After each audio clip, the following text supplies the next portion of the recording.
She was an elderly woman. She was carrying groceries. She had done absolutely nothing wrong, but that didn't stop them. Two officers in a small Georgia town decided that Dorothy Mae Whitaker, a grandmother, a churchwoman, a retired schoolteacher with arthritic hands and a silver braid down her back, looked like someone worth humiliating. They threw her to the ground on a public sidewalk, handcuffed her, and laughed while she cried. What they didn't know, what they couldn't have known, was who she was about to call and what her son was going to do about it. The morning had started the way most of Dorothy Mae Whitaker's mornings did, quietly, with purpose, and with the smell of coffee so strong it could wake the dead. She lived alone in the house she had shared with her late husband, Gerald Whitaker, for many years. It was a modest home on Calder Street in the town of Millhaven, Georgia, the kind of place where everybody knew everybody, where the church bulletin board still had handwritten announcements, and where the diner on Fifth Avenue served the same breakfast plate it had served for as long as anyone could remember. Millhaven was not a violent town. It was not a corrupt town, at least not on the surface. But like a lot of small southern towns, it had its quiet hierarchies, its unspoken rules, its men in uniform who had grown too comfortable with the weight of a badge. Dorothy was not a woman who invited trouble. She moved deliberately, not slowly, but with the measured grace of a woman who had learned that patience was a form of power. She taught third grade for many years at Millhaven Elementary. She had a wall of photographs to prove it. Hundreds of children, now adults, who still sent her Christmas cards, still stopped by the house with their own kids to say, "This is the woman who taught me how to read." She sang in the choir at Greater Refuge Baptist Church every Sunday without fail. She made the best sweet potato pie in 3 counties, and she would tell you so herself with a smile that crinkled the corners of her eyes into deep, kind lines. She was, in the truest sense of the word, a pillar. On an ordinary morning, Dorothy loaded her canvas shopping bags into the fold-up cart she kept by the front door and walked the 6 blocks to Harmon's grocery, a habit she maintained because her doctor had told her the walking was good for her joints and because she liked the ritual of choosing her own produce. She bought collard greens. She bought a pound of butter. She bought the specific brand of black-eyed peas her son Raymond liked whenever he came home, which wasn't often enough. But she kept them stocked anyway, the way mothers do, holding space for a child even when that child is grown and has been to places on this earth that would make most people's hair turn white overnight. She was only a few blocks from home when it happened. The Millhaven Police Department cruiser slowed alongside her, the way predators slow, casual on the surface, deliberate underneath. Dorothy didn't think much of it at first. She kept walking. She had no reason to stop. The window rolled down. Hey, you, where are you going?" Dorothy turned. 2 officers.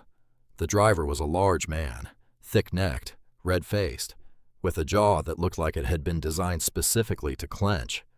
His name was Officer Derek Harlan. The passenger was younger, Officer Nolan Tate.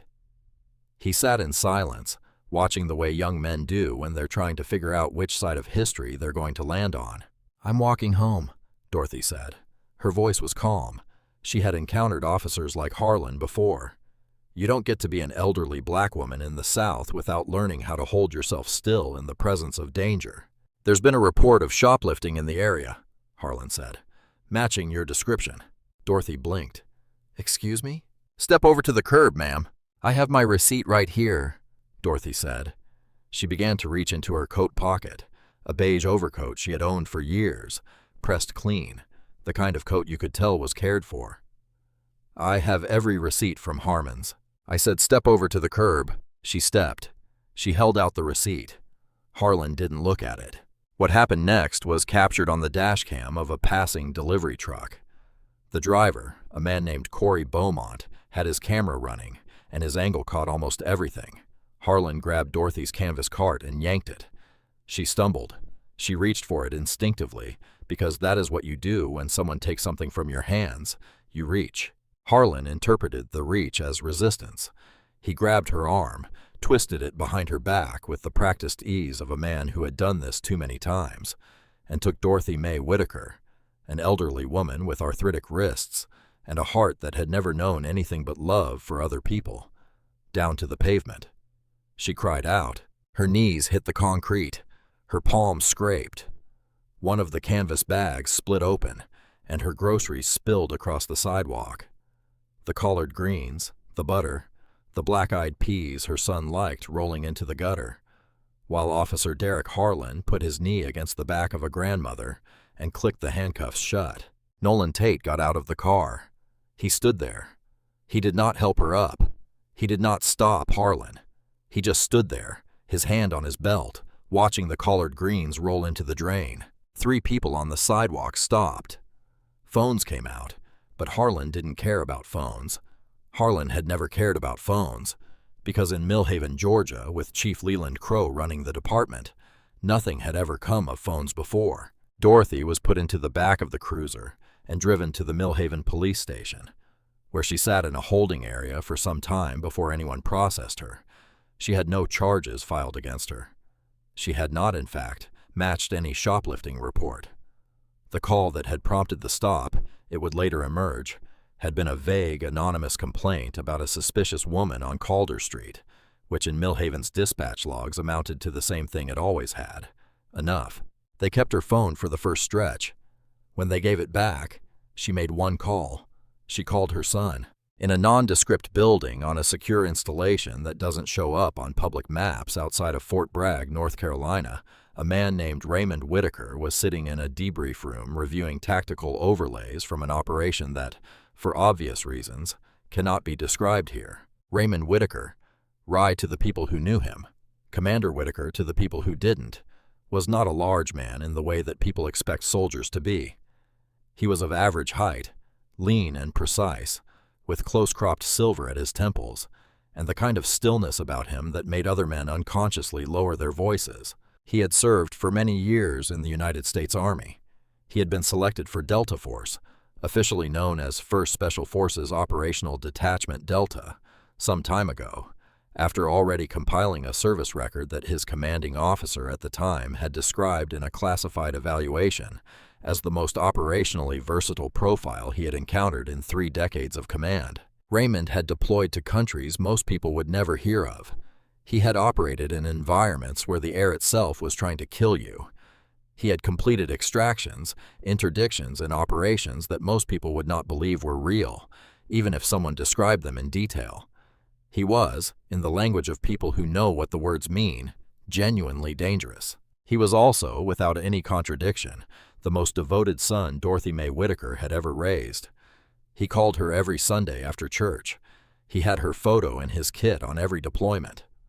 The one time he had been wounded, a through and through to the left shoulder in a country he cannot name, his first conscious thought in the medical bay was, "I need to make sure Mama doesn't find out from someone else." His phone buzzed. He saw the name, Mama. He picked up immediately. He always did. "Mama, hey, how are—" What he heard on the other end of the line was not his mother's voice, not the voice he knew, the warm, rolling Georgia cadence. The woman who called him baby without any self-consciousness, even in front of his colleagues.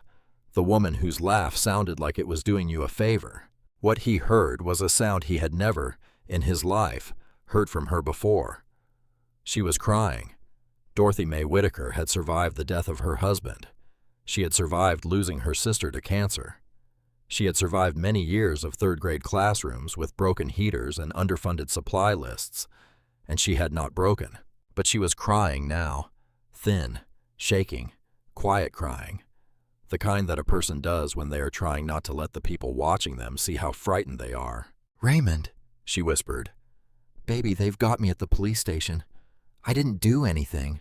I was just walking home." Raymond's hand tightened on the phone. His face did not change expression. People in that debrief room would later say they could not see anything on his face in that moment, which, if you understand anything about Delta operators, you understand is not a sign that nothing is happening. It is a sign that everything is happening, and that it has been directed somewhere very specific. "Are you hurt?" "My knees and my wrist, baby. They threw me down on the sidewalk. Are you safe right now? Are they keeping you? They say they haven't charged me with anything. They have me sitting here. Mama, listen to me. Don't sign anything. Don't answer anything else. I'm going to make some calls. And then I'm going to come there, okay? I'm going to be there tonight. Raymond, you don't have to. Mama. Okay, baby. He hung up. He stood up from the debrief table. His teammate, Master Sergeant Darnell D. Whitmore, who had been beside him in more terrible places than either of them liked to count, looked up from his own paperwork and read the expression on Raymond's face the way you read weather patterns in a hostile environment, fast and carefully. What happened? D said. Someone put their hands on my mother. D set down his pen. Where? Millhaven, Georgia. A pause. Local police? Yes. D looked at him for a long moment. You need backup. Raymond considered it for exactly a moment. Not yet. He made 4 phone calls before he left the building. The first was to his unit's JAG officer, the military lawyer, a man named Captain Terrence Brooks, who had handled legal situations for the team before, and who, upon hearing a brief summary of what had happened, said, I'm calling a colleague in Atlanta who handles civilian civil rights cases. His name is Preston Langston. I'll have him briefed and moving within the hour. The second call was to a contact in the FBI's Civil Rights Division in Atlanta, a woman named Supervisory Special Agent Cheryl Fontaine, who Raymond had worked adjacent to on a domestic extremism matter sometime prior, and who knew exactly who Raymond Whitaker was and what his clearance level represented. The third call was to a journalist, not a television journalist, but a print journalist, an investigative reporter at the Atlanta Journal-Constitution named David Greer, who had won a Pulitzer Prize for a series on police misconduct in rural Georgia counties. Raymond had never called David Greer before. He found the number through a mutual contact in a short time. When Greer picked up, Raymond introduced himself, gave his rank and unit affiliation, which he was not technically supposed to do, but which he calculated was necessary, and said, I need you to know that this story exists before anyone can make it disappear. The fourth call was to Chief of Police Leland Crow's direct office line. He left a voicemail. The voicemail was polite. It was professional. It identified Raymond by name and rank. It requested that Dorothy Mae Whitaker be released immediately and that her property be returned. It noted that the matter was now known to multiple parties with significant institutional interest. It closed with a sentence that Leland Crow would later replay multiple times because he could not quite believe what he was hearing from a calm, even voice. Chief Crow, I want to be clear. I am not threatening you. I am informing you. There is a significant difference, and I would encourage you to understand it before tomorrow morning. Raymond was in his car heading south within a short time of his mother's phone call. While Raymond drove, Millhaven's machinery ground forward with the dull confidence of a system that had never faced real consequences. Chief Leland Crow was a man who had run the Millhaven PD for many years. He was the kind of police chief who attended every ribbon cutting, who sat in the front pew at the First Methodist Church,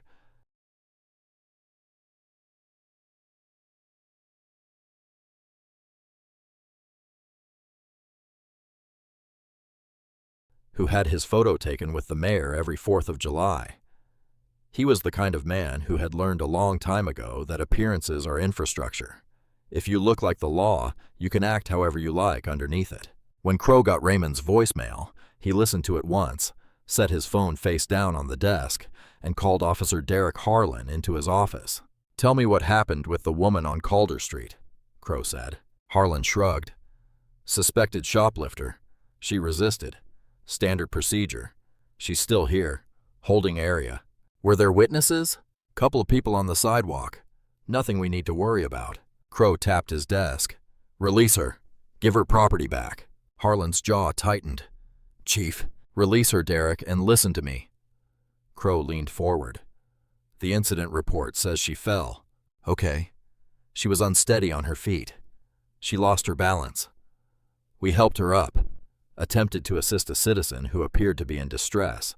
Shoplifting report was unconfirmed and the matter was cleared. Harlan nodded slowly. He understood how these things worked. He had seen them work this way many times before. And the dash cam? He said. Crow looked up. The cruiser dash cam, Harlan said. It'll have the stop on it. Crow waved his hand. Technical malfunction. Camera wasn't recording.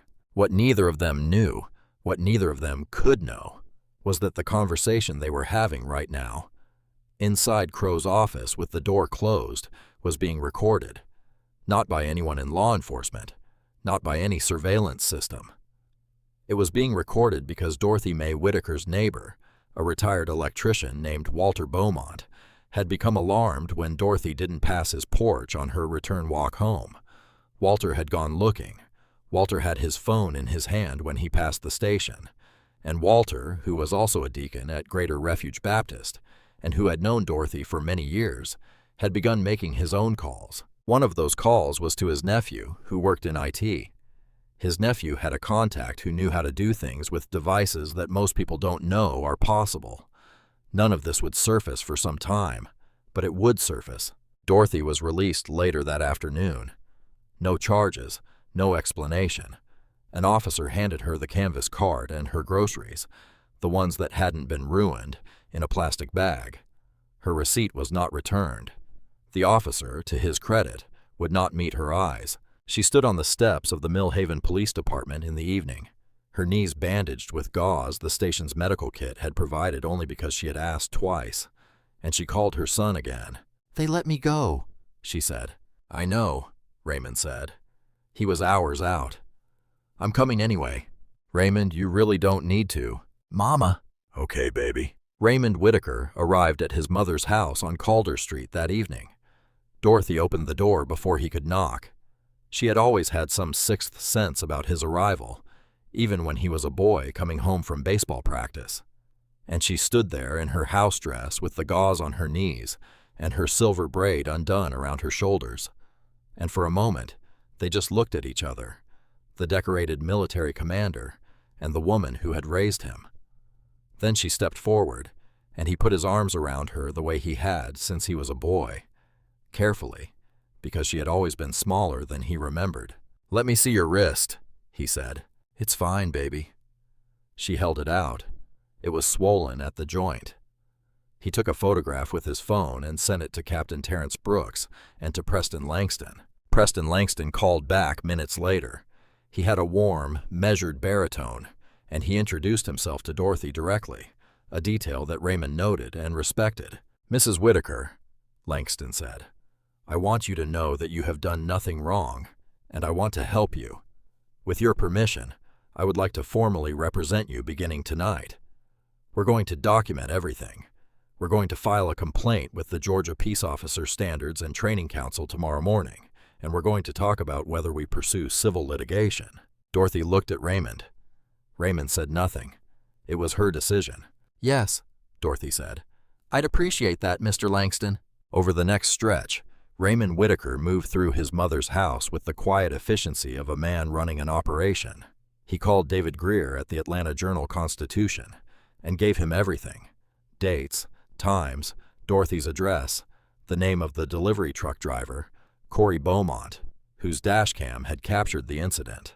He called Supervisory Special Agent Cheryl Fontaine at the FBI Civil Rights Division and formally requested that the division open a preliminary inquiry, which Fontaine said she would begin processing immediately. He drove to Corey Beaumont's house.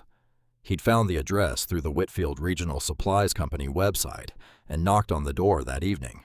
Beaumont, a big-shouldered white man in his 40s with kind eyes and a Georgia Bulldog's hat, opened the door, heard Raymond's explanation, and said, "Sir, I want you to know I already saved that footage to 3 separate drives in my email. I was waiting for someone to call." Raymond shook the man's hand. "Mr. Beaumont, thank you. My grandmother was a school teacher," Beaumont said. He didn't elaborate. He didn't have to. Raymond also made a call that evening that he would not detail publicly for some time, to a former colleague, a man who had retired from government service and now worked in what is described carefully as private intelligence consulting.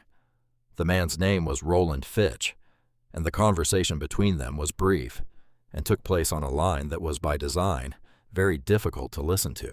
What Roland Fitch delivered over the following days, through entirely legal means, sourced from public records, data brokers, court documents, and a few contacts who still owed him professional courtesies, was a comprehensive profile of Officer Derek Harlan and Chief Leland Crow that read like the darkest chapter of a book nobody wanted published. Multiple use-of-force complaints against Harlan. Several of them settled out of court, paid by the city with non-disclosure agreements that the victims had signed. Prior incidents involving elderly citizens.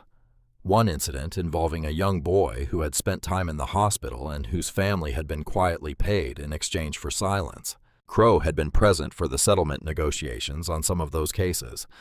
The city attorney who had handled them was a man named Philip Greer, whose brother-in-law sat on the Millhaven City Council. It was a machine, a small, deeply embedded, quietly functioning machine that had been doing this for years. Raymond had spent his career dismantling machines. David Greer published the first piece sometime later. It appeared on the Atlanta Journal-Constitution website under the headline, "Exclusive dashcam footage shows Millhaven officers taking elderly teacher to ground. Police claim camera malfunction." The piece was detailed. It included still images from Corey Beaumont's dashcam, Dorothy stumbling, Dorothy going down, the handcuffs, the groceries in the gutter. It quoted Preston Langston. It referenced the use of force complaint history. It named Derek Harlan by name and noted his complaints. It named Leland Crow. It noted carefully that Dorothy's son was an active duty member of the U.S. military, whose rank and position had been confirmed by Department of Defense Public Affairs. By the next day, it had been shared widely. By afternoon, it had been picked up by the Associated Press, NBC News, CNN, and Fox News. By evening, the story had a second dimension that Raymond had not anticipated, and that made everything both easier and more complicated. A veterans advocacy group, the Special Operations Warrior Foundation, had issued a statement expressing concern for the family of an active duty operator. Several U.S. senators had issued statements calling for an independent investigation. Millhaven's mayor, a man named Howard Tillett, who had been in office for many years and who had received campaign contributions from Leland Crow's informal political network, held a press conference that went badly within the first minutes when a reporter from WSB-TV Atlanta asked him directly whether he had been aware of the prior settlements involving Harlan and whether city funds had been used to pay them. His answer, a long, stumbling non-answer about ongoing reviews and due process, was clipped and replayed widely on social media by that evening. Inside the Millhaven PD, the atmosphere was what people described later as a pressure cooker. Nolan Tate, the young officer who had stood beside the cruiser while Dorothy went to the ground, went home on his lunch break and called his father. His father told him to call a lawyer. He called a lawyer. The lawyer told him something that he had been trying not to hear since the moment those handcuffs clicked. "Son, the only thing that protects you right now is the truth." Nolan Tate drove back to the station. He walked into the Internal Affairs office. Millhaven's IA office was a single room with a desk and a window that looked at the parking lot, and he sat down across from the IA lieutenant, a woman named Karen Bledsoe, who had been doing this job for many years, and who looked at the young officer sitting across from her with something that was equal parts weariness and relief. "I want to make a statement," Nolan Tate said. Karen Bledsoe turned on her recorder. What Nolan Tate said in that room cracked the case open like a stone through glass. He confirmed the dashcam footage was real. He confirmed Harlan's aggression. He confirmed that there had been no specific confirmed shoplifting report that matched Dorothy's description. The call had been vague.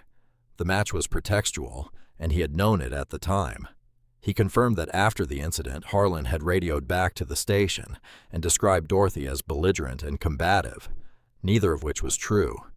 He confirmed that Crow's instruction to file the incident as Dorothy having lost her balance was communicated to him directly by a sergeant. He confirmed that he had not spoken up, and he said, his voice breaking once, "I've been thinking about my grandmother since that morning, and I can't do this." He submitted his resignation at the end of the statement. He did not have to.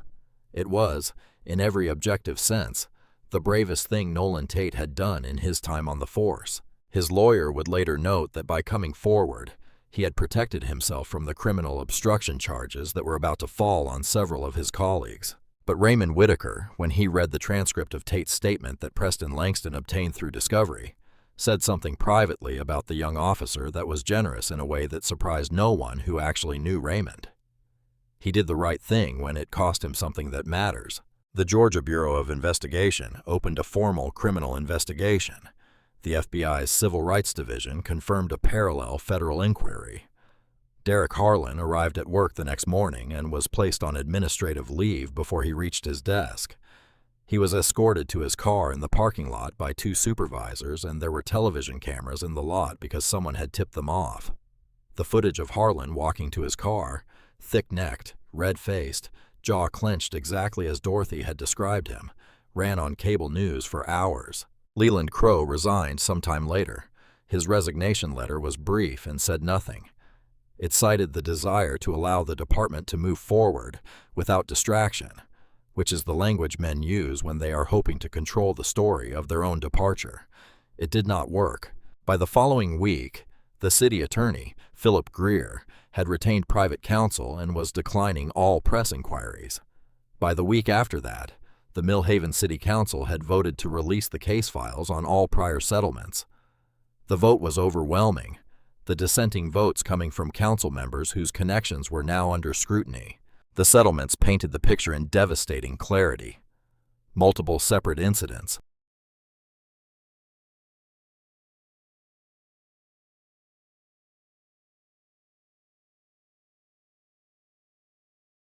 multiple families paid into silence, a network of quiet agreements and municipal checks written from a fund that the Millhaven City budget described as community relations. Real money from real taxpayers spent to cover up a pattern that had been running for years. The young boy who had spent time in the hospital, his name was Marcus Avery, and he was now grown and living out of town, came forward, publicly. He sat with David Greer for an interview that ran in the Atlanta Journal-Constitution, and that destroyed what remained of the local political establishment's narrative. Marcus Avery's mother, Renee Avery, sat beside him in the interview photograph with a controlled, dignified fury of a woman who had been bought into silence and was now finally spending the return. "They paid us money," Renee Avery told Greer. "We needed that money. We were struggling and they knew we were struggling. That's how it works. They find the people who can't afford to fight, and they buy them quiet, and they keep doing it to the next person." The next person had been Dorothy Mae Whitaker. But Dorothy Mae Whitaker had a son who could not be bought, could not be intimidated, and had spent decades learning how to dismantle exactly this kind of embedded, protected, quietly violent system. There is a version of the story where karma is dramatic, where it arrives in a flash, sudden and cinematic, where the wrongdoers are struck down in some biblical, operatic way that satisfies the part of us that wants justice to look the way it feels. That is not quite how it happened in Millhaven, Georgia. What happened in Millhaven was slower and harder, and in many ways more complete. Derek Harlan was indicted on counts of assault and battery under Georgia law and violating Dorothy Mae Whitaker's civil rights under federal statute. His indictment was unsealed sometime after the incident on Calder Street. He turned himself in at the Millhaven County Courthouse, and because the cameras were there, the same cameras that had been there when he walked to his car, it was seen. The same hands that had put handcuffs on Dorothy Mae Whitaker were putting handcuffs themselves on the steps of the same county building where he had filed reports for years. He did not look at the cameras. His jaw was clenched. His face was the color of old brick. Leland Crowe was indicted sometime after that on counts of obstruction of justice and official misconduct on the basis of the recording from his office conversation with Harlan, which Walter Beaumont's nephew had, through means that became legally complicated but ultimately admissible, preserved and surrendered to the GBI. Crowe's attorney argued the recording was obtained improperly. The judge disagreed. Crowe, who had spent years believing that Millhaven was his domain, that the rules bent around him, that the machine would hold, sat in a courtroom and heard the recording of his own voice played aloud. The courtroom was packed. Dorothy Mae Whitaker sat in the third row in a blue dress and her silver braid with Raymond on one side of her and Preston Langston on the other, and she listened to Leland Crowe's voice describe her fall, the fall he had ordered written up as an accident, the fall that was not an accident, the fall that was a choice made by a man in a uniform, and she did not look away. Philip Greer, the city attorney, accepted a plea deal. He cooperated with investigators, provided documentation of the settlement process, and received a suspended sentence and disbarment proceedings from the State Bar of Georgia. The Millhaven City Council member, whose brother-in-law was Greer, declined to run for re-election. Howard Tillett, the mayor, announced he would not seek another term. The families who had signed non-disclosure agreements were told by a federal judge reviewing the case that their agreements were potentially unenforceable given the criminal conduct involved. 2 of the families retained counsel and filed new civil suits against the city. The Millhaven City Council, now reconstituted with new members elected in a special election, voted to appoint a civilian police oversight board, a thing that had been proposed and rejected multiple times in the preceding decade. Preston Langston filed a civil lawsuit on behalf of Dorothy Mae Whitaker in federal court. The complaint was detailed. It named Harlan, Crow, the city of Millhaven, Mayor Tillett in his official capacity, and Philip Greer. The case settled some time later for an amount that Dorothy was not required to disclose, but which Preston Langston described in an interview with David Greer simply as appropriate. Dorothy used a portion of it to establish a scholarship fund at Millhaven Elementary. The scholarship was named for her late husband, Gerald. It went to 3rd grade students showing exceptional curiosity and character. The first recipients were announced in a ceremony, and Dorothy stood at a podium in the Millhaven Elementary Gymnasium, the same gymnasium where she had chaperoned science fairs for many years, and presented each of them with a certificate and a handshake. And the particular warmth that comes from a woman who has survived something hard and decided to build something good in its place. Derek Harlan was convicted on all counts in a trial that lasted days. He received a sentence in state prison and a federal supervised release period following. His attorney appealed. The appeal was denied. Leland Crow pleaded guilty sometime before his scheduled trial date. His attorney said it was in his client's best interest to avoid the expense and uncertainty of trial. The sentencing judge, a woman who had been on the bench in that district for many years, and who later told a reporter that she had never quite felt the weight of a case the way she felt this one, sentenced Crow to prison time and a lifetime prohibition from serving in any law enforcement or public safety capacity. He walked out of the courthouse in a gray coat, a smaller man than he had been when he walked in. There are things that happen in Millhaven, Georgia, that the news cycle captured and then moved past as it always does. There are things that were written about in detail, and things that were mentioned only in passing, and things that were not written about at all. One of those things happened one afternoon sometime after the incident on Calder Street. It happened quietly with no cameras present, and the only people who knew about it were the people in the room. Raymond Whitaker drove back to Millhaven. He had been going back and forth, spending his leave there, sleeping in his old room with the baseball pennants still on the wall, and he found his mother sitting at the kitchen table with a legal pad covered in her handwriting. She had been writing letters, not to lawyers or journalists or council members. She was writing to the other families, to Renee Avery and her son Marcus, to the 2 other families whose cases had resurfaced. She was not writing about the lawsuit. She was not writing about justice or accountability. She was writing in the careful cursive of a woman who had taught handwriting for many years to say, "I see you. I am sorry it happened to you too. You are not alone." Raymond sat across from her and watched her write and did not say anything for a long time. "You know," Dorothy said without looking up, "when they had me in that holding area before they gave me back my phone, I kept thinking about my students, about how many of them—" She paused, set her pen down. "You teach children and you try to give them something to stand on, some dignity, some sense of their own worth. And then the world does what it does, and you wonder if any of it held."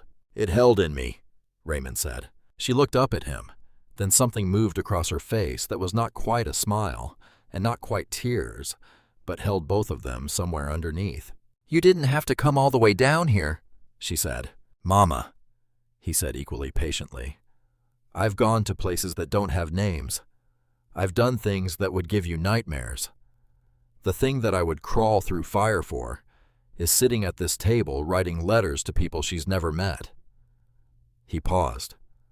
"There was nowhere else I was going to be." She picked up her pen. "Your father would have done the same thing," she said. "I know. He would have been prouder of the letters than of any of the rest of it."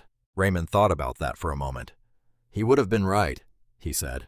There is a photograph taken by Walter Beaumont on his phone, because Walter was always there across the street on his porch, keeping watch the way old neighbors do, of Raymond and Dorothy walking out of the house on Calder Street together one Sunday morning, Dorothy in her church coat, Raymond in a dark jacket carrying her Bible.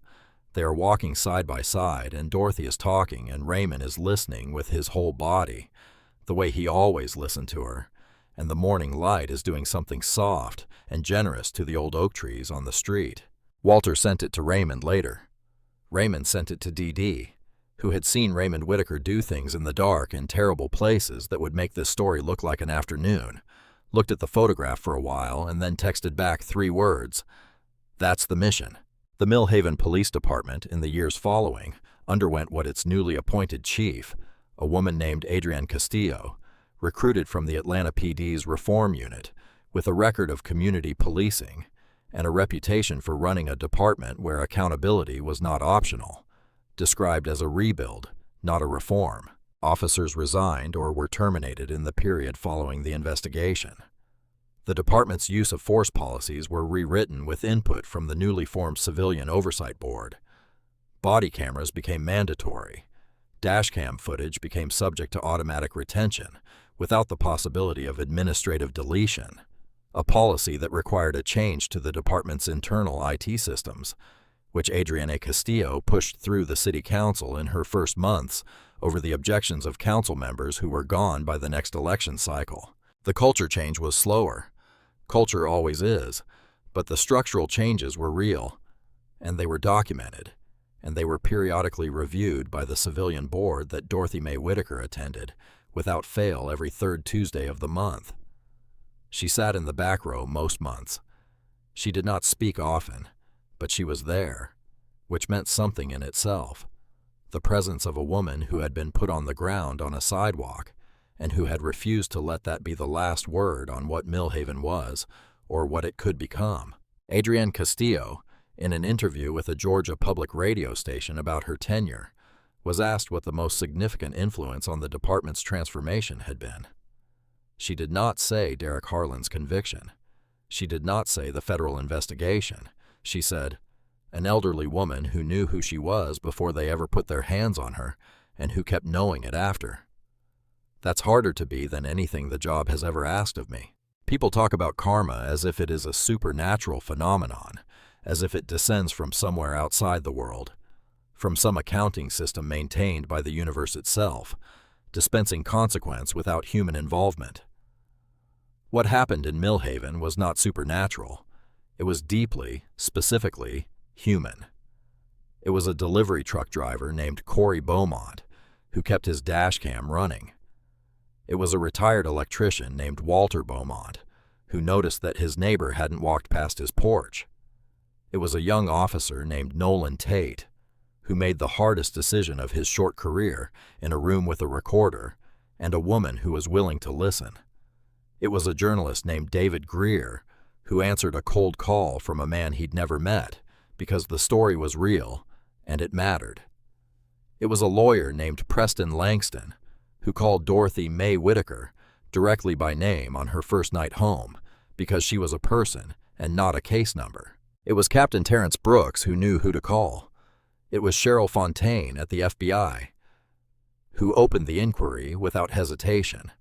And it was Dorothy May Whitaker who, in the holding area of the Millhaven police station with her scraped palms and her swollen wrist, had done the thing that changed everything. She had called her son. What karma actually is in the end is this: consequence made visible. It is what happens when the things we do in the confidence that no one is watching, that no one will speak, that the machine will hold, meet a world that turns out to be more interconnected, more attentive, and more insistent on truth than we calculated. Derek Harlan had done this many times because the system had absorbed it many times. He had calculated on an ordinary morning that an elderly woman carrying groceries was a safe target. He had calculated wrong. He had calculated wrong because he did not know who her son was. He did not know about Corey Beaumont's dash cam. He did not know about Walter Beaumont on the porch. He did not know that Nolan Tate would walk into the IA office days later, sit down across from Karen Bledsoe, and decide to tell the truth. Leland Crowe had spent years believing that Millhaven was sealed, that the money was quiet, that the files were buried. He had not calculated for a private intelligence consultant named Roland Fitch. He had not calculated for a federal judge who was tired and experienced, and not interested in what the story looked like from outside the courtroom. He had not calculated for the recording of his own voice made in a room he thought was private, playing at full volume, while a courtroom full of people listened. The machine fell apart because it had always been more fragile than it appeared, because every machine built on silence depends on that silence holding, and silence, it turns out, is only as strong as the most frightened person in the room. Nolan Tate was frightened, and he spoke anyway. That is what the story of Millhaven is in the end. Not primarily a story about Delta Force or dash cams or federal indictments, though all of those things are in it. It is a story about what happens when one person, one elderly woman with arthritic wrist and black-eyed peas in her grocery cart, refuses to be absorbed, refuses to be processed and dismissed and forgotten, refuses to accept that what was done to her was the last word on what she was worth. Dorothy Mae Whitaker went to the grocery store one morning to buy collard greens for herself and black-eyed peas for a son she loved. She came home with scraped palms and a swollen wrist, and a story that changed a town. She did not go home with her receipt. They never returned her receipt, but she got something back that was worth considerably more. She got the acknowledgement, enforced by courts and federal agencies, and the weight of evidence and time and consequence, that she had been right all along, that she was exactly who she had always been, that her worth was not a matter for a man in a uniform to decide, that the sidewalk she was walking on was hers too. She walks it still on mornings to Harmon's grocery, 6 blocks there, 6 blocks back, the same route she has always taken. Dorothy Mae Whitaker never asked to be a symbol. She asked to walk home with her groceries. But when the moment came, when the handcuffs clicked and the groceries rolled into the gutter, she did not dissolve. She endured. She called her son. She held her truth steady in both hands and refused to let anyone take it from her. This story is real in every way that matters. The Harlans of the world exist. The Crows exist. The machines that absorb and protect them exist. They depend on the belief that there will be no Corey B. Mounts, no Walter B. Mounts, no Nolan Tates who break. And most importantly, they depend on the belief that the Dorothys will be too tired, too frightened, too isolated to fight back. If this story made you feel something, if it reminded you that accountability is possible, that truth is durable, and that an elderly grandmother with a phone and a son who loves her can bring down a machine that ran for years, then share it right now. Put it in front of someone who needs to hear it, like this video, so that the algorithm sends it further. Subscribe because there are more stories like this one and they deserve to be told. The Dorothys of this world deserve witnesses. Be one. Justice is not always swift, but it is stubborn.